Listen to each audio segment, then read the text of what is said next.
You, John Fitzgerald Kennedy, do solemnly swear I, John Fitzgerald Kennedy, do solemnly swear that you will faithfully execute the office of President of the United States that I will faithfully execute the office of President of the United States and will, to the best of your ability, and will, to the best of my ability, preserve, protect, and defend the Constitution of the United States. preserve, protect, and defend the Constitution of the United States. So help you God.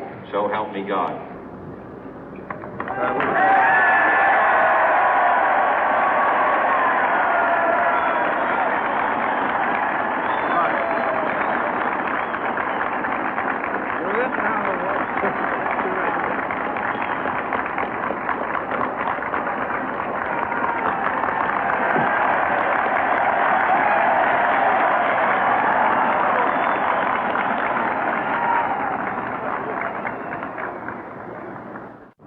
Vice President Johnson, Mr. Speaker, Mr. Chief Justice, President Eisenhower, Vice President Nixon, President Truman, Reverend clergy, fellow citizens. We observe today not a victory of party, but a celebration of freedom, symbolizing an end as well as a beginning, signifying renewal as well as change. For I have sworn before you and Almighty God the same solemn oath our forebears prescribed nearly a century and 3/4 ago. The world is very different now, for man holds in his mortal hands the power to abolish all forms of human poverty and all forms of human life. And yet the same revolutionary beliefs for which our forebears fought are still at issue around the globe. The belief that the rights of man come not from the generosity of the state, but from the hand of God. We dare not forget today that we are the heirs of that first revolution. Let the word go forth from this time and place to friend and foe alike that the torch has been passed to a new generation of Americans born in this century, tempered by war, disciplined by a hard and bitter peace, proud of our ancient heritage, and unwilling to witness or permit the slow undoing of those human rights to which this nation has always been committed and to which we are committed today at home and around the world.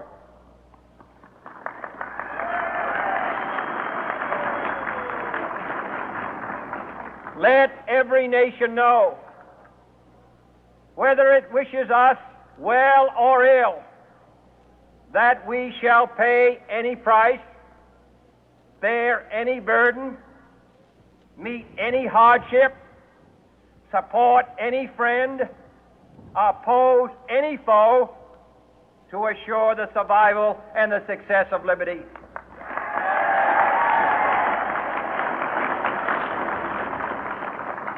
This much we pledge and more. To those old allies whose cultural and spiritual origins we share, we pledge the loyalty of faithful friends. United, there is little we cannot do in a host of cooperative ventures. Divided, there is little we can do, for we dare not meet a powerful challenge at odds and split asunder.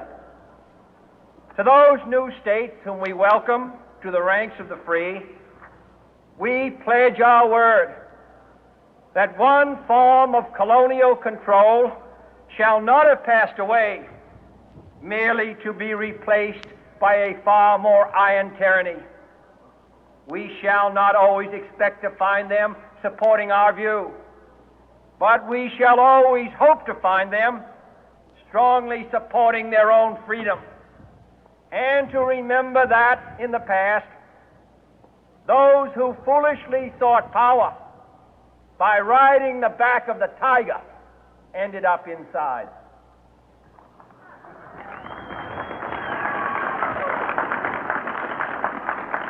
To those people in the huts and villages of half the globe struggling to break the bonds of mass misery, we pledge our best efforts to help them help themselves for whatever period is required, not because the communists may be doing it, not because we seek their votes, but because it is right.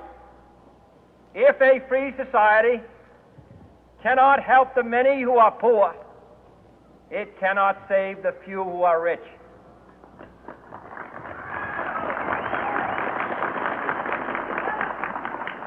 To our sister republics south of our border, we offer a special pledge to convert our good words into good deeds, in a new alliance for progress, to assist free men and free governments in casting off the chains of poverty. But this peaceful revolution of hope cannot become the prey of hostile powers.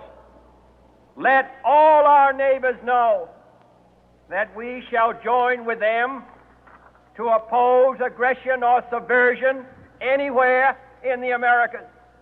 And let every other power know that this hemisphere intends to remain the master of its own house.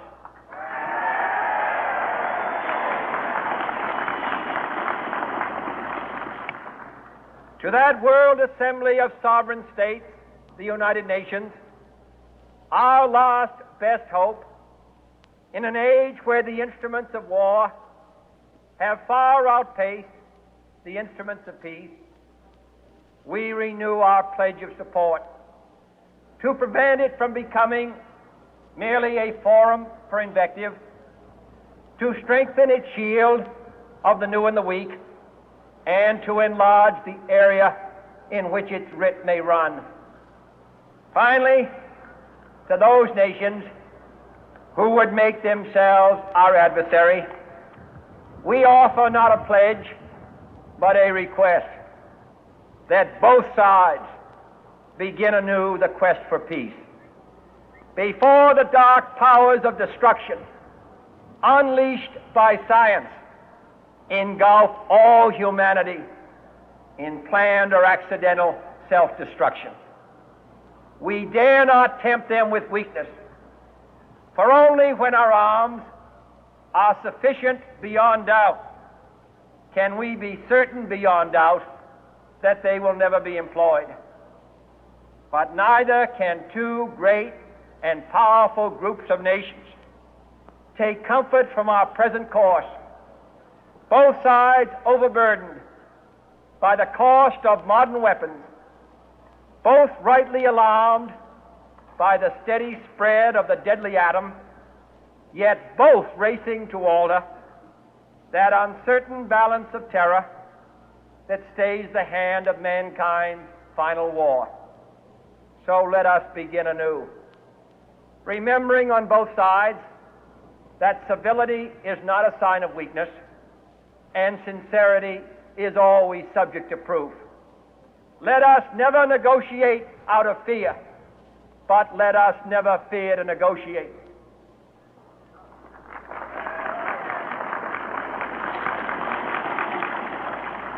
Let both sides explore what problems unite us, instead of belaboring those problems which divide us.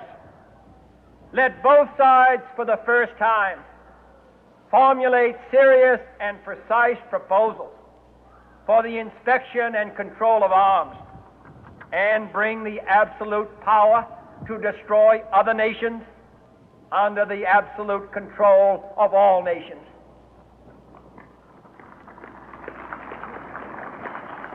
Let both sides seek to invoke the wonders of science instead of its terrors. Together, let us explore the stars, conquer the deserts, eradicate disease, tap the ocean depth, and encourage the arts and commerce. Let both sides unite to heed in all corners of the earth the command of Isaiah to undo the heavy burden and let the oppressed go free. And if a beachhead of cooperation may push back the jungle of suspicion, let both sides join in creating a new endeavor, not a new balance of power, but a new world of law, where the strong are just and the weak secure and the peace preserved. All this will not be finished in the first 100 days, nor will it be finished in the first 1,000 days, nor in the life of this administration, nor even perhaps in our lifetime on this planet. But let us begin.